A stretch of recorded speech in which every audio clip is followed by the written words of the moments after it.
Hello అందరికీ welcome back to సిరమస్ vlogs. This is Sirisha. ఎలా ఉన్నారని బాగున్నారా? ఈరోజు మన వీడియో వచ్చేసి రాజీవ్ యువ వికాసంకు సంబంధించి స్కీమ్ ఉంది కదా, తెలంగాణ గవర్నమెంట్ రీసెంట్గా మార్చ్ 25న దీనికి సంబంధించి కంప్లీట్ గైడ్ లైన్స్ అనేది తీసుకురావడం జరిగిందనమాట అఫీషియల్గా. అందుకని చెప్పేసి ఈరోజు నేను ఈ వీడియోతో మీ ముందుకు రావడం అనేది జరిగిందనమాట. ఈ స్కీమ్ అనేది మేము అప్లై చేసుకోము అనుకున్న వాళ్ళు స్కిప్ చేయకండి. అప్లై చేసుకోకపోయినా ఎగ్జామినేషన్ పాయింట్ ఆఫ్ వ్యూలో తెలంగాణ గవర్నమెంట్ ఏవేవైతే స్కీమ్స్ తీసుకొచ్చిందో అవి మన ఫుల్ ఫ్లెడ్జ్డ్గా తెలుసుకోవాల్సిన ఆవశ్యకత మనకు ఉంది కాబట్టి ఇది ఎగ్జామినేషన్ పాయింట్ ఆఫ్ వ్యూలో కూడా మీకు యూజ్ అవుతుంది. లేదు ఎవరైతే ఎగ్జామ్స్కి 10 to 15 ఇయర్స్ నుంచి చదువుకుంటూ లాస్ట్ 5 ఇయర్స్ నుంచి కంటిన్యూషన్గా గ్రూప్స్ ప్రిపరేషన్లో కానీ ఏ గవర్నమెంట్ జాబ్కైనా ప్రిపేర్ అవుతూ కూడా ఆ జాబ్స్కి సంబంధించి ఆ ప్రిపరేషన్లో ఎటువంటి సక్సెస్ సాధించకపోయినా ఈ యొక్క రాజీవ్ యువ వికాసం స్కీమ్ ఏదైతే ఉందో మీకు 100% బెస్ట్ అని చెప్తాను నేనైతే. ఎందుకంటే నాకు కానీ అవకాశం ఉన్నట్లయితే నేను కంపల్సరీగా అప్లై చేసుకునేదాన్ని. బట్ నేను ఎలిజిబుల్ కాదన్నమాట, ఎందుకంటే నాకు రేషన్ కార్డు లేదు. ఉన్నవాళ్ళు కంపల్సరీగా యూటిలైజ్ చేసుకోండి. చాలా అంటే చాలా బెనిఫిట్ ఉంటుంది దీనివల్ల. మళ్ళీ ఇట్లాంటి అవకాశం రాదనమాట. మీకు తెలంగాణ స్టేట్ మొత్తం చూసుకుంటే మనకి 5 lakhs మెంబర్స్ వరకే ఈ అవకాశం ఉన్నది. దగ్గర గవర్నమెంట్ అంచనా ప్రకారం 50 lakhs అప్లికేషన్స్ వస్తాయని అనుకుంటున్నారు.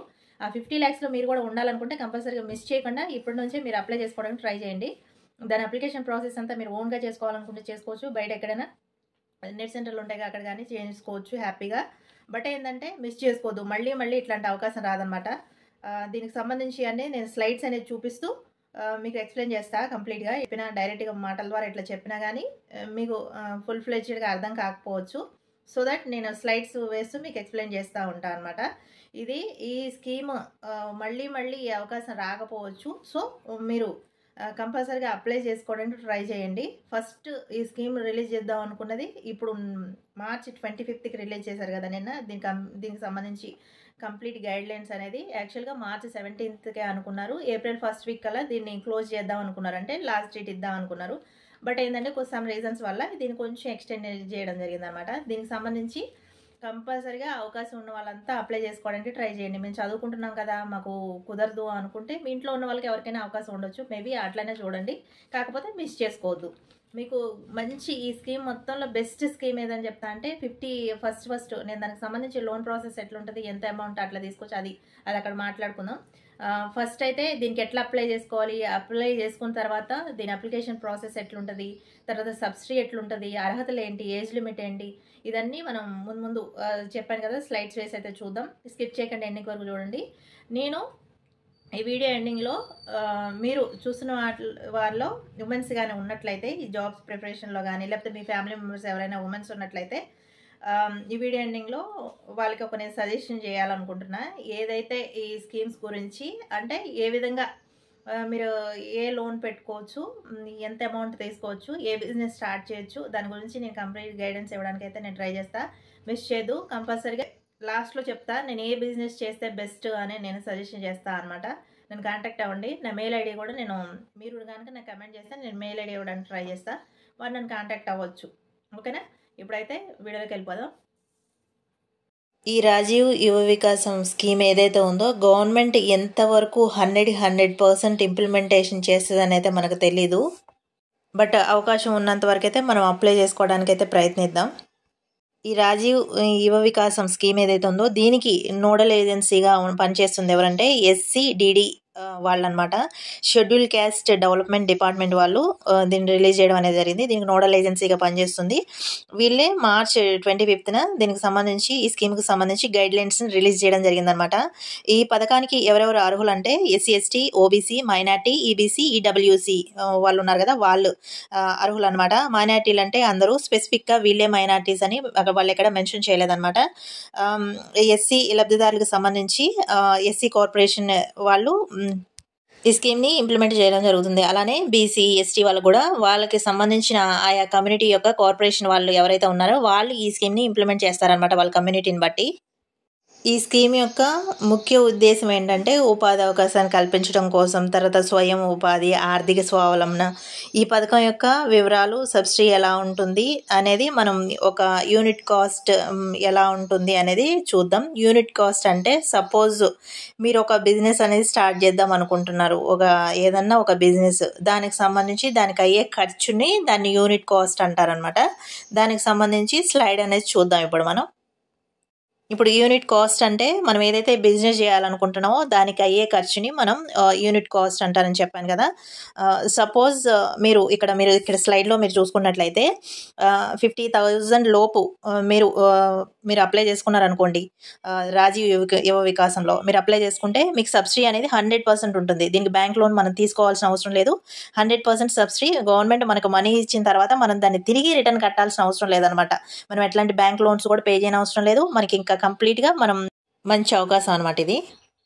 తర్వాత చూసుకున్నట్లయితే 50,001 to 1,00,000 రూపీస్కి మనం అప్లై చేసుకున్నట్లయితే మనకి గవర్నమెంట్ నుంచి 90% మనకి సబ్సిడీ వస్తుంది. 10% అనేది మనం లోన్కి అప్లై చేసుకోవాలన్నమాట. దానికి ఇంట్రెస్ట్ కూడా ఉంటుంది. ఆ లోన్ అమౌంట్ కానీ ఆ 10% లోన్కి సంబంధించిన మనీ కానీ ఇంట్రెస్ట్ కానీ మనం బ్యాంకుకి పే చేయాల్సి ఉంటుంది. 90% మనకి గవర్నమెంట్ అనేది మన సబ్సిడీ ఇస్తుంది అనమాట. ఇది క్లియర్? ఇక్కడ మీరు అబ్జర్వ్ చేసినట్లయితే యూనిట్ కాస్ట్ సంబంధించి ఎగ్జామినేషన్ పాయింట్ ఆఫ్ వ్యూలో మనకి వీటికి సంబంధించి డీటెయిల్స్ అడిగినప్పుడు మనం ఇక్కడ 50,000 to 1,00,000 అని మనం గుడ్డిగా ఇక్కడ పెట్టే అవకాశం ఉంటుంది అనమాట. మీరు అబ్జర్వ్ చేస్తే 50,001, 1,01,000, 2,01,000 అని ఉంది. ఇది కంపల్సరీగా గుర్తుపెట్టుకోండి. ఇట్లాంటి చిన్న చిన్న మిస్టేక్స్ వల్ల మనకు మార్క్ పోయే ఛాన్స్ ఉంటుంది కాబట్టి ఇట్లాంటివి అనేది నోటిఫై చేసుకోవాలన్నమాట. నెక్స్ట్ థర్డ్ యూనిట్ కాస్ట్ చూసుకున్నట్లయితే 1,01,000 to 2,00,000 ఉంది కదా. దానికి సంబంధించి గవర్నమెంట్ నుంచి మనకి 80% సబ్సిడీ వస్తే బ్యాంక్ లోన్ వచ్చి 20% అనమాట. అంటే ఈ 20%లో మనకి ఇంట్రెస్ట్ కూడా పడుతుంది అనేది మనం అర్థం చేసుకోవాలి. ఓకేనా? తర్వాత ఫోర్త్ వచ్చేసి 2,01,000 to 4,00,000 లోపు మనం అప్లై చేసుకున్నప్పుడు ఈ బిజినెస్ పెట్టుకుంటాం, మేము ఈ వర్క్ చేస్తాం అన్నప్పుడు మనకి ఈ రాజీవ్ యువ వికాసం స్కీమ్లో మనం అప్లై చేసుకున్నప్పుడు 70% సబ్సిడీ అనేది మనకి గవర్నమెంట్ నుంచి వస్తుంది. 30% అనేది మనం బ్యాంక్ లోన్. ఓకేనా? ఇక టేబుల్ ఫార్మాట్ కింద ఒక పాయింట్ మీరు చూసినట్లయితే ఫర్ ఎక్స్ట్రీమ్లీ పూర్ ఫ్యామిలీస్ అంటే కడు పేదరికంలో ఉన్నటువంటి వారు అనమాట. వాళ్ళకి 90% సబ్సిడీ అనేది గవర్నమెంట్ ఇస్తుంది. 10% బెనిఫిషరీ కాంట్రిబ్యూషన్ అంటే ఈఎంఎఫ్ వాళ్ళకి అందజేస్తారనమాట. ఎవరైతే లబ్ధిదారులు ఉంటారో వాళ్ళు 1 రూపీ కూడా పే చేయాల్సిన అవసరం లేదు. ఓకేనా? ఈ ఫర్ ఎక్స్ట్రీమ్లీ పూర్ ఫ్యామిలీస్ కడు పేదరికంలో ఉన్నవారు ఎవరంటే గవర్నమెంట్ ఏదైతే అఫీషియల్గా రిలీజ్ చేసిందో రాజీవ్ వికాసం స్కీమ్లో మెన్షన్ చేసిందనమాట. వీళ్ళని బాండెడ్ లేబర్ అంట, తర్వాత కోబ్లర్స్ చెప్పులు కుట్టేవారు, తర్వాత ఫ్లయర్స్ అండ్ ట్యానర్స్, తర్వాత హెచ్ఐవి విక్టిమ్స్, జోగినీలు, అదర్స్, పివిటిజీ అంటే పర్టికులర్లీ వర్నరబుల్ ట్రైబల్ గ్రూప్స్ అనమాట, రిలీజ్డ్ ప్రిజనర్స్, తర్వాత సఫాయి కర్మచారీస్. వీటి గురించి మనం రీసెంట్గా కరెంట్ అఫైర్స్లో కూడా వచ్చింది. తర్వాత సరెండర్డ్ ఎక్స్ట్రీమిస్ట్. వీరందరికీ గవర్నమెంట్ నుంచి 90% సబ్సిడీ ఉంటే 10% వచ్చేసి ఈఎంఎఫ్ ఉంటుంది. ఇట్లాంటి బ్యాంక్ లోన్ అవసరం లేదనమాట.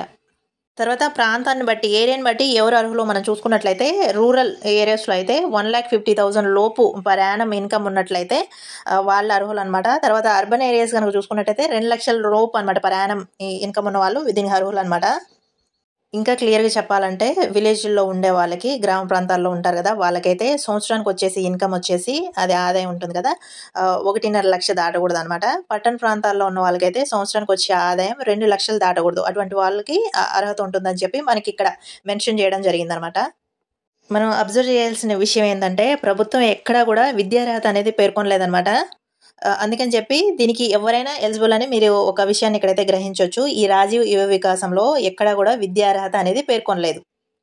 కాకపోతే ఏజ్ లిమిట్ అనేది ప్రభుత్వం పేర్కొనడం అయితే జరిగిందనమాట. తర్వాత ఇందులో మనం మెయిన్ 2 ఇంపార్టెంట్ పాయింట్స్ అనేది మెన్షన్ చేయడం జరిగింది ఈ స్కీమ్ గురించి. గవర్నమెంట్ రేషన్ కార్డ్ డీటెయిల్స్ని కంపల్సరీగా రాజీవ్ యువ వికాసం స్కీమ్ ఏదైతే ఉందో దాంట్లో రేషన్ కార్డ్ డీటెయిల్స్ కంపల్సరీగా మెన్షన్ చేయాలంటే దీన్ని బట్టి మీకు అర్థమైంది ఏంటంటే రేషన్ కార్డు ఉన్న వాళ్ళే అర్హులని తెలియజేసింది ఈ పాయింట్ ద్వారా. మరొక పాయింట్ ఏమని మెన్షన్ చేసిందంటే రేషన్ కార్డు లేకపోతే మీ సేవ ద్వారా జారీ చేసిన ఇన్కమ్ సర్టిఫికేట్ సబ్మిట్ చేయొచ్చు అని మెన్షన్ చేసింది. కానీ అఫీషియల్గా మనకు అక్కడ అనేది ఆప్షన్ అయితే లేదు.